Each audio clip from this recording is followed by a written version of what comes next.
Welcome to the Car Porn Podcast. I'm your host, David Beck. I love cars, especially anything fast or interesting. Car Porn is where I will be interviewing car experts and other car freaks like myself to talk about the cars they race, work on, own, love, and what dream car they wish they had. And this week, we are here with Joe Ippolito, the owner and founder of 2J Racing here in Cumming, Georgia, who specializes in Nissan. Good to be here, David. What drew you to develop and build parts for Nissan, specifically the Nissan Sentra? I guess way back, I've owned several 91 through 94 B13s, Sentras. A couple of them we did do SR20 swaps in. This is back when I'm going to college. We're doing his swaps on like a dirt driveway. Oh wow! Things like that. And then I switched over to RX-7s for a short time, and then probably around 98, I got my hands on a 200SX SER. Still 2-liter, but they changed the chassis fairly dramatically versus the B13. Gone was the independent rear end. Now that Nissan moved to the semi solid trailing arm rear suspension. With a Scott Russell link in it. And initially, even today, it's still got some bad press because you've lost that adjustability that the B13 had. But as far as I know, after I got the car, a short time thereafter, I moved to Austin. And I believe I was one of the first people to do a SR20 DET swap into a 200SX. With the help of, back then, a lot of folks in Austin, in the underground street racing community, we all got together and performed that swap. Actually, at a sewage treatment plant of my boss's husband was the manager there. But anyway, that's kind of besides the point. But so there's a lot of history, I think, with the Sentra. And as time progressed, I kind of moved away from it for a little bit and kind of got into different vehicles. In the early 2000s, I started racing the Evos. The Evo 8 landed in America in 2003, and I started racing that in Time Attack. And like most people my age, I didn't have much money, so my daily driver was also my track car. Okay. And, I remember being out at the track, and my girlfriend was there, and I was at Nashville Super Speedway. And I was probably running around the speedway at about 160, 165 miles an hour. Goodness gracious. In a car with no safety equipment, pretty much a helmet and some gloves. So she said if I wanted to continue this relationship with her, I needed to sort of slow myself down. So, and at that time, I was actually in an Evo 9. I was looking actually on Craigslist, and I found a 2002 Sentra Spec V. It was semi-gutted, so semi-prepared for the track. It had a roll bar in the back and some basic bolt-ons. We're going back to 2007. So I sold the Evo, and to appease my girlfriend, I bought the Sentra. That's hilarious. You went to the Sentra because you needed something slower. Mm-hmm.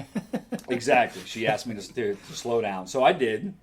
And I was aware of some of the issues, obviously, that car, or the stigma that car had, because the engine had changed dramatically, in fact. It went from a proven, reliable SR20 to a 2. That engine's legendary, right, in Nissan circles. Well, it's very famous in Japan, very famous in a lot of sports cars in Japan, and a really good aftermarket support for that car. I love the SR20 because we used to swap so many of the DETs in the early Sentras.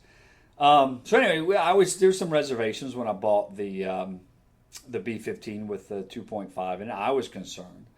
But, I've always been somebody that I like to be the underdog. I like to kind of go to the track and not have the fastest or the prettiest or the most expensive. I like to kind of see what I can do against the cars that run above me. To me, that's more of I'm more satisfied when I pit myself against against those types of cars. But anyway, so started racing the car, and shoot, I don't even know how many were on the track at that time. Very few, at least in the Southeast. And we started winning, and we started breaking track records. And for the hell of it, we went to the national championship for NASA, which was held in Salt Lake City, Utah. So we dollied the car all the way out to Salt Lake City, raced the car. We destroyed the track record. We also beat almost every car that was ranked above us in the class above us. We smoked them. So we ended up winning a national championship on a B15 with bolt-ons that nobody's ever seen before. Just bolt-ons? Just on bolt-on. a QR? Yeah, on a QR. And the whole time, all I'm doing is just oil changes. I mean, the thing's staying together just fine. It's running off a SAFC, which is an inexpensive fuel computer. And then because we were so fast, in end of 2009, NASA actually rewrote the rules for the B-15 because it was way too competitive. You made people change rules. Yeah, right, exactly. I think that's incredible. Yeah, it's people didn't see the benefits of the car. I think the chassis is excellent, even though it carries over the same style of rear beam that the B14 does. Mm-hmm. The car is longer, it's wider, it's more stable, and because the displacement is bumped up half a liter, I mean, you have torque, instant torque, versus the SR20, which really had to wind up to get torque out of. I had a B15 SE20. Right. And I had a B13 SER. Right. Like you did as well. Mm-hmm. And the B15 handled tons better. Right. Than the B13 did. Exactly. Wider, more stable. Mm-hmm. So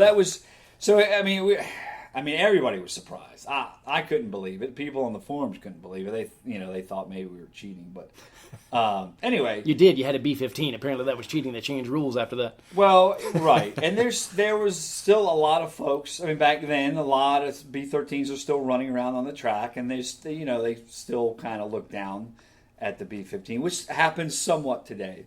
But anyway, so kind of fast forward to and at the time I'm working in finance and so we started knowing that there's not a lot of aftermarket support that existed.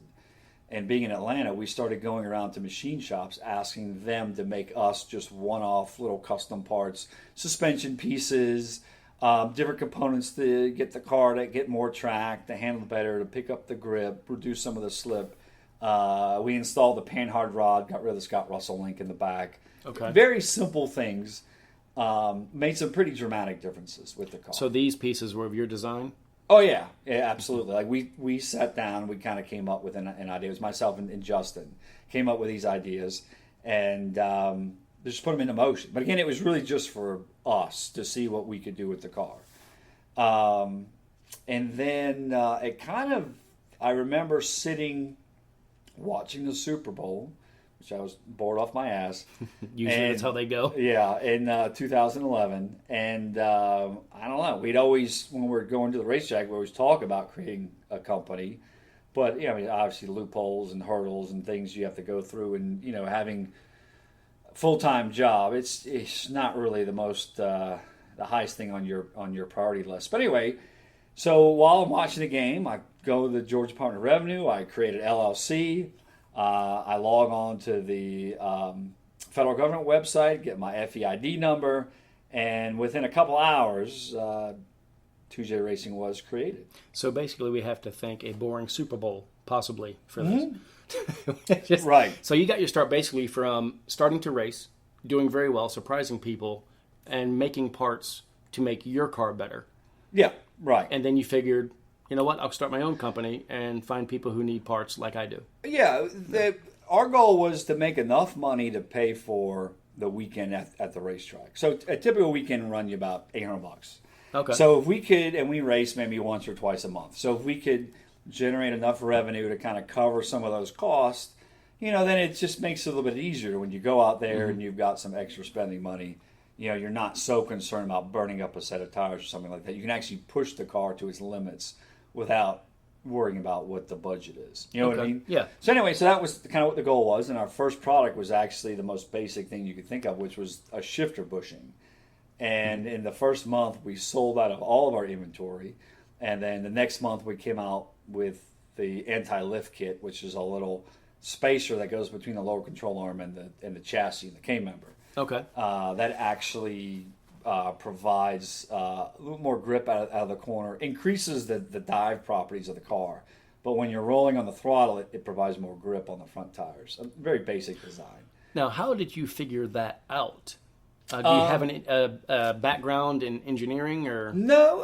An anti-lift kit is pretty common Okay. amongst other chassis. I mean, you see it pretty much out there, and you can pick up any sort of suspension book, which is what I did, and you can flip through it and kind of get the ideas, and then you just you go out and say, okay, well, let's try a 20 mil, let's try a 15 mil, trial and error, 10, 12, 10, 5, so on, until you kind of figure out what works best for the street and for the track. So that was the next part, and then it kind of just grew from there.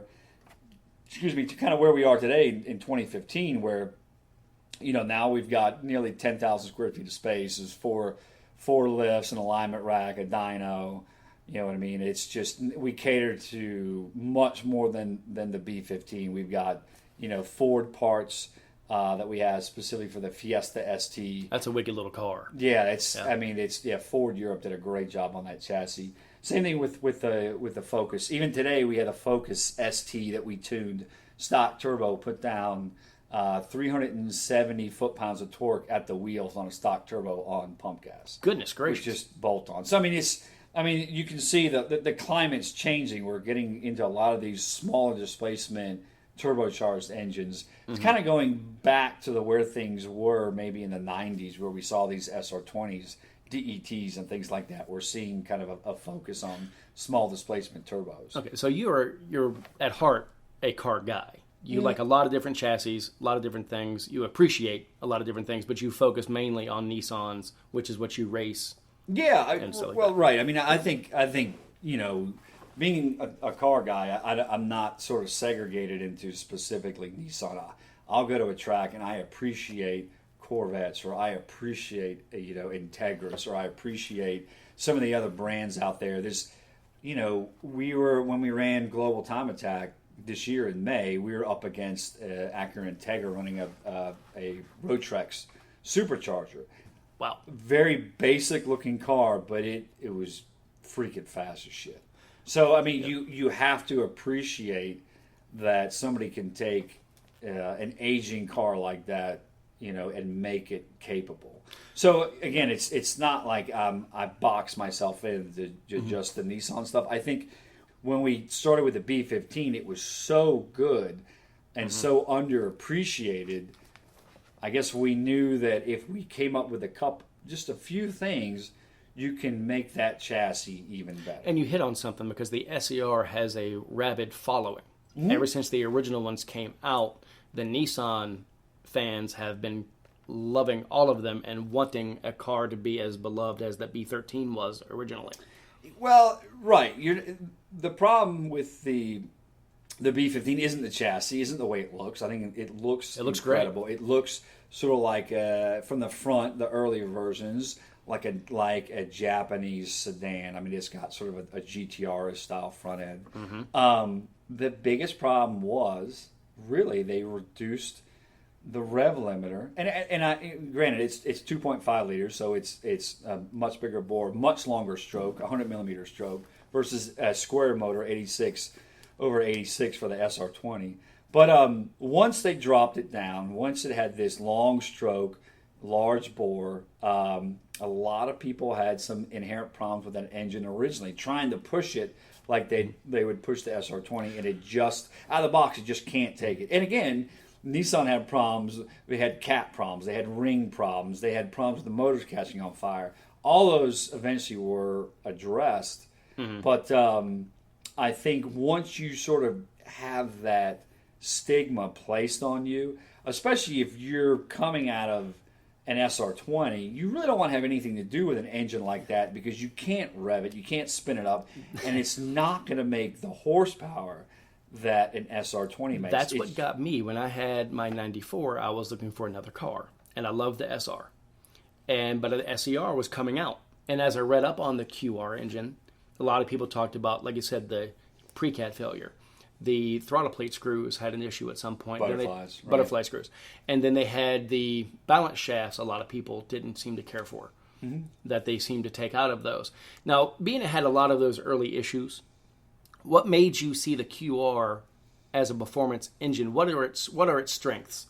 Well, like with any engine, whether it's a Honda or it's a Nissan or it's a Chevy, it's going to have its limitations. And I think once you understand what those limitations are, then you can come out with either parts to fix those limitations, or it just becomes part of your preventive maintenance schedule. You know what I mean? Mm-hmm. And like I said, once you understand the 3 or 4 issues that remain or exist within that engine, and you compensate for that, then you're left with a really extremely well put together motor. I mean, the QR20 the QR25 is inherently a very strong engine. I've heard it's got a very strong bottom end. Right. It's cradled. The crank is cradled. Mm-hmm. That's right. Exactly. Full 8 counterweight crank. Right. And the head flows really well. Mm-hmm. It does. On that engine. So you can take a QR25, you can bolt on a turbo, and you can run 8 pounds of boost, which is next to nothing. Yep. And instantly it'll put down 300 horsepower and 300 foot-pounds of torque at the wheels. So we're talking about going from potentially 175 crank horsepower to about 340 crank horsepower. Just a turbo. With 8 pounds of boost. It's extremely easy. And again, once you start getting up to around 350-ish from that point, the rods are fragile, which I would expect, things like that. I mean, you would obviously want to build the engine to make it stronger. But if you want a good daily driver, very fast, 300 horsepower car, 6 to 8 pounds of boost, you're at a 300 horsepower engine. And there's no way that you can compare that to like a Honda or anything like that. It just it doesn't exist. You know what I mean? So you basically get a 300 horsepower also in a very stable, capable chassis already there. So you have the perfect like little sleeper car on the road. Yep, that's basically. Exactly right. And the Sentra fan base is very dedicated. And now the B15's become beloved. A lot of guys love that in the Nissan world.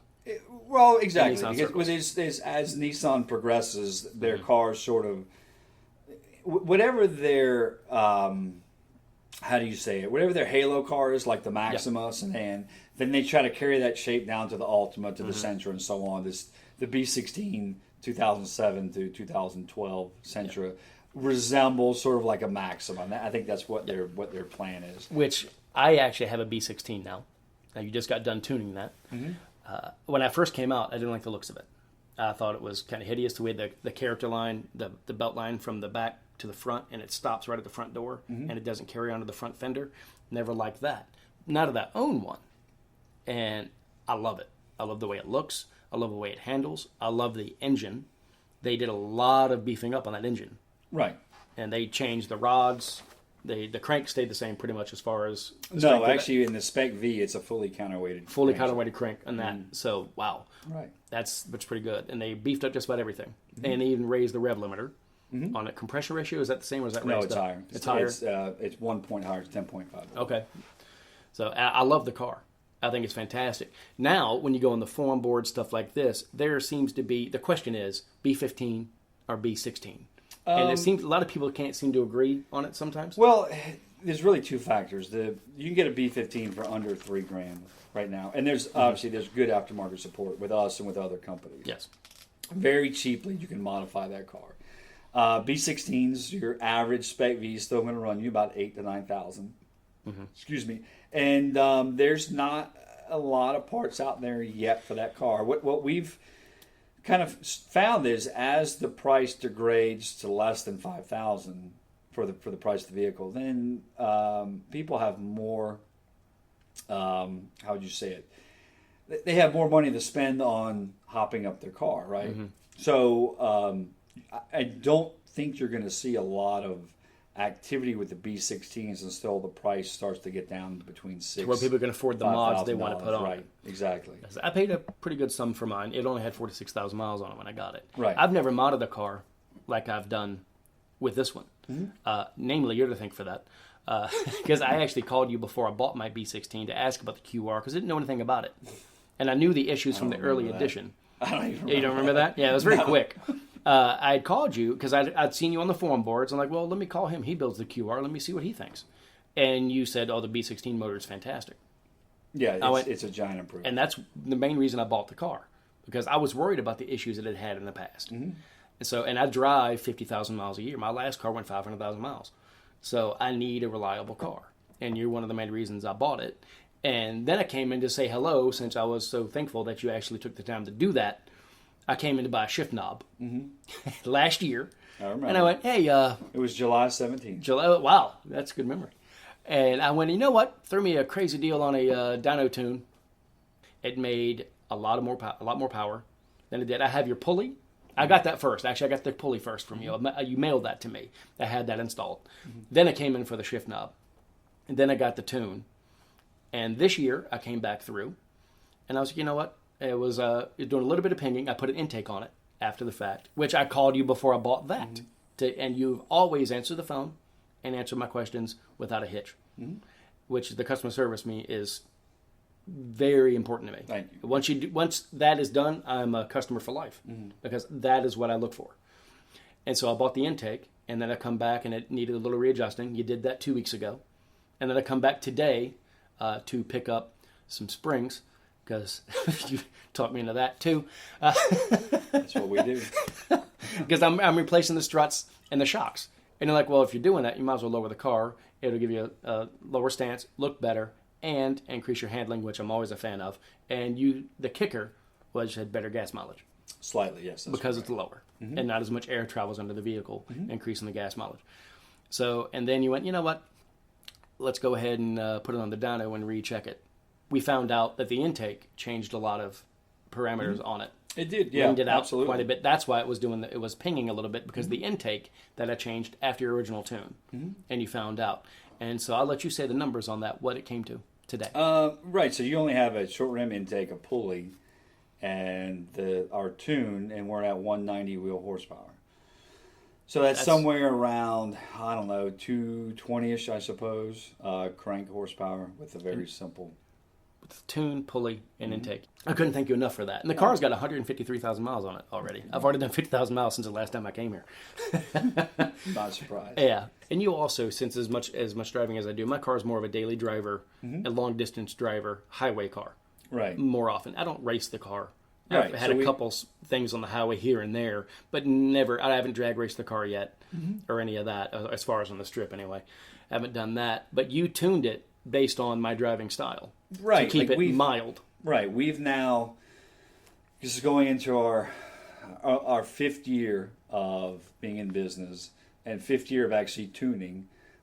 We have literally hundreds of QR25s that we've tuned on the dyno, street tunes, that I have information for. So once you come to me, you tell me your mods, what you've done with the car, what your driving style is. I can custom tailor a tune and be about 99% accurate to what you want. So, like you said, you do a lot of driving. So now you're up to 37 MPGs on the highway. Yeah, that's what I got on the way here. As soon as you posted that picture of my results, you had 2 or 3 people already asking you, can you do my car? Right. And exactly. I would recommend anyone that drives a Nissan to come here and check you out, check your prices, and check your service. Appreciate that. Right. And get the tune from you, because, again, I picked up so many miles per gallon. My biggest so far for a full tank extended was from Indianapolis, Indiana to Covington, Virginia, which is 451 miles. I did it in one tank, 35.6 average. That was not in the mile per gallon map. That was in the street map.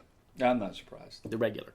And that's good for a car with 220 horsepower and over 200 pound-feet of torque. That's impressive. That's most cars can't get that nowhere near that horsepower. Coming from the factory. Oh, I agree. Because I've had a lot of people go, "Dude, there's no way you got that many miles. You must have reset that computer." No, I didn't. I keep my computer zeroed out when I start the tank and I end the tank. I never change it unless I'm changing maps and I want to see what it's doing in that different map. Right. I've never actually tested the performance map because there's no need.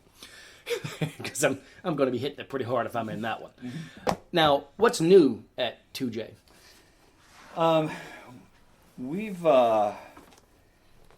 We're pretty much wrapping up, I guess, the internal components and the bolt-ons for the B15 chassis. Okay. Our street header's about done. We've wrapped up our camshafts. We already have long rod, short pistons. We have to date we have several high comp QR25s running around that on pump gas make somewhere between 245 250 wheel horsepower. Wow. On pump gas on a QR25, which I think is close to the limit of that engine. Obviously you can't spin it as fast as you can spin some of the Hondas. It's just not designed that way. Not with the rod to stroke ratio as it is, which even when we improve it with short pistons, long rods, we're still 7 millimeter longer rods. We're still somewhere in about a 1.49, 1.50 rod to stroke ratio, which is the Hondas are much higher, 1.54, 1.55. And that leads to higher piston speeds. Right, higher piston speeds and things like that. So we could, we could push the limits and see what we could do, but it's kind of pointless. So I'm kind of happy with where we are there.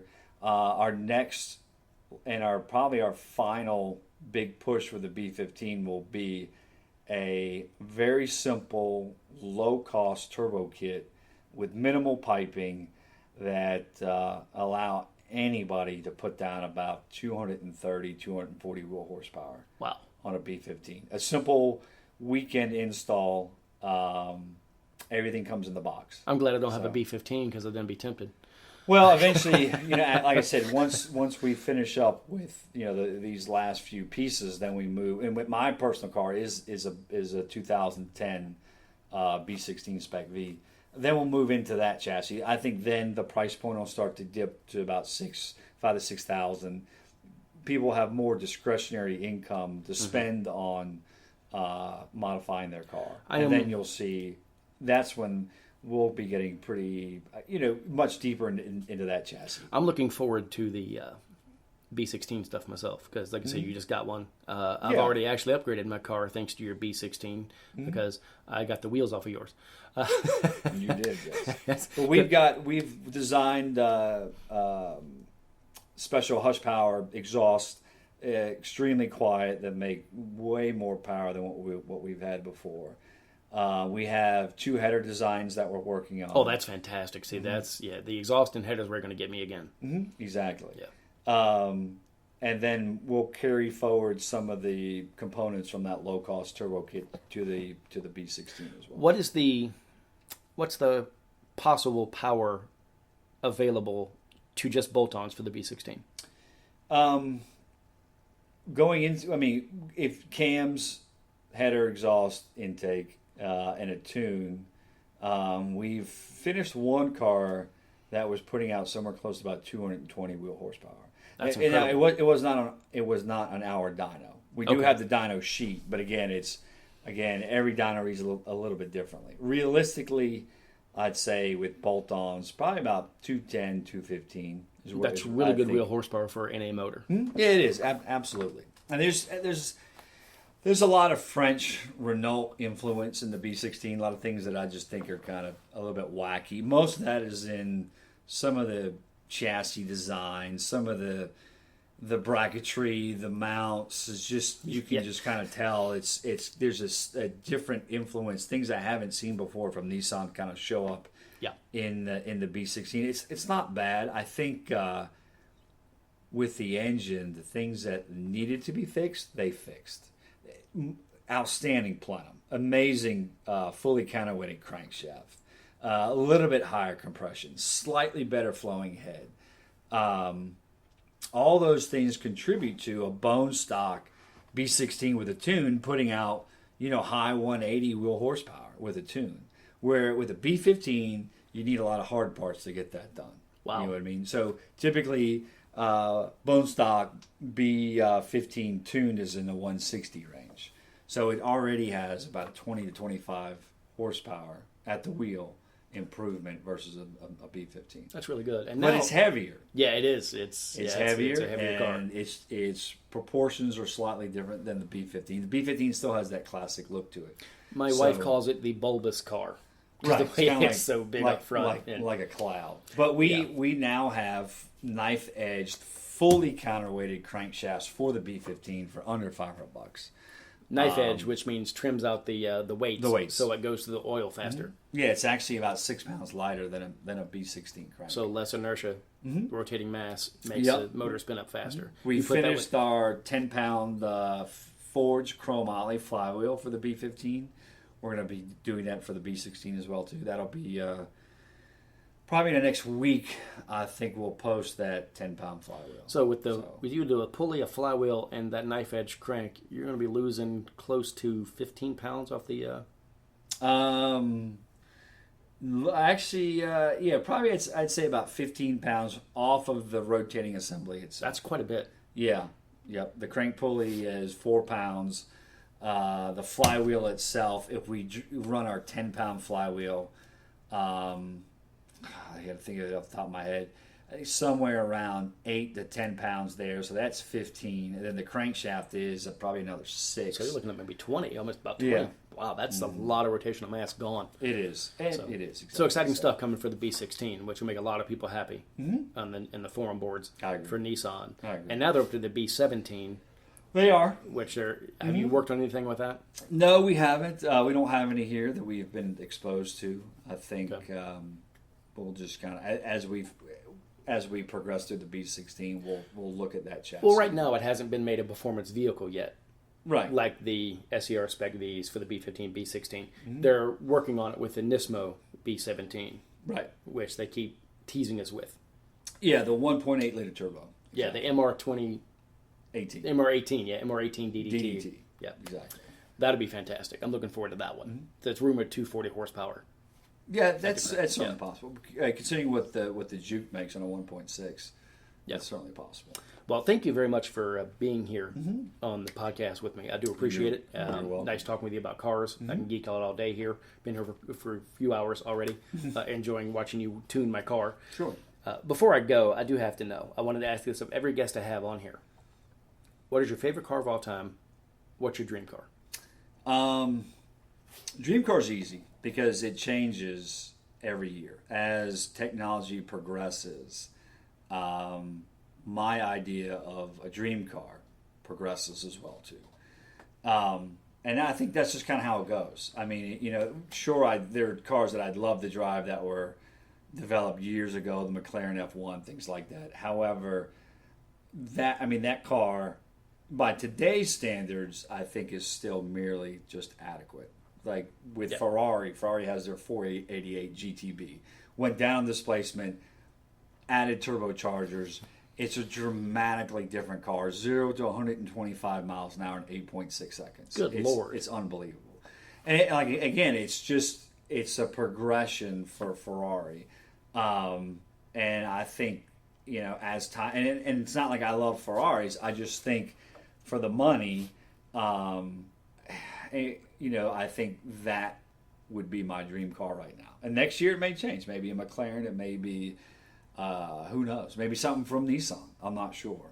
That'd be nice. But anyway, so yeah. And what was the other part of the question? Favorite car of all time? Actually, it's going to surprise a lot of people, I think. But being an instructor with NASA, I teach a lot of students how to drive, and I get to drive a lot of really nice cars. GT3, 4.0 RSs. I mean, a lot of rare vehicles I've driven. But again, I'm always for the underdog. In my favorite car of all time, which is unusual, is the 2014 Camaro Z28. 7-liter, 427, the Multimatic shocks, the carbon ceramic brakes, just everything they did with that chassis. I mean, runs, 7 minute, 30-something seconds around the Nürburgring. That car's a monster. to take a car like the Camaro, which when it came out, that chassis came out, version 5, it wasn't a great car. And simple tweaks to the suspension made it just dramatically different. And I've had the opportunity to drive a Z28 many times. Okay, I'm jealous now. Yeah, it really is my absolute favorite car because it reminds me a lot of the B15. Came out kind of weird, nobody really knew what it could do. It didn't really have, people really didn't think that much about it. I mean, obviously Camaro, there's a lot of support for Camaros, but still, they were getting killed by Mustang. There's no doubt about it when the version 5 came out. But the Z28, hands down, the best to date, the best pony car. And I'm not talking about a one-off car. I'm talking about a production in the showroom, drive it off, hit the racetrack, and just decimate everybody with 7 liters of That's a nice power. Favorite car. And that'll be interesting to see what the Camaro does when the GT350 hits. Yeah. That'll be interesting to see. But I do like the Camaro. And the new Camaro's coming out, too. It's going to be lighter. Right, yeah. The new Camaro is lighter. So that... But I, like I said, I always prefer to be in a car that's not considered to be the best on the track, and then run with people, run with Corvettes, outrun Corvettes, outrun different vehicles that should be faster than my car. And that's what's more satisfying. I am with you on that because I mention in my shows that I drive a Sentra. I don't say which type, and you can hear the laughter. Oh, yeah. We used to get that all the time. Whenever we'd show up at the track, we'd back it off the trailer. Before people knew who we were, they would be like, this is a joke. Yeah. I love that. Right. I love that. Right. I've always liked a sleeper anyway. That's Of my course. favorite thing is any kind of sleeper. I like anything fast and interesting, and sleepers are always interesting. Mm-hmm. Joe, thank you very much for your time. Oh, it's my pleasure. I do appreciate it. I will hopefully talk to you again very soon. Sure. And hopefully not come by your shop and buy anything in a while. Oh, you're welcome. Come by anytime you want. I think I said one time, I need to get away from you as fast as possible. And you go, well, we can make your car as fast as possible. That's exactly what you've done. Thank you very much. Pleasure. I appreciate it. Thank you. Thanks, David. Thank you for listening to the first episode of the Car Porn Podcast. I've been your host, David Beck. Please stay tuned for future episodes. But before I go, I'll leave you with the sounds of Joe Ippolito tuning my 2008 Sentra SAR Spec V on the Dynojet at 2J Racing.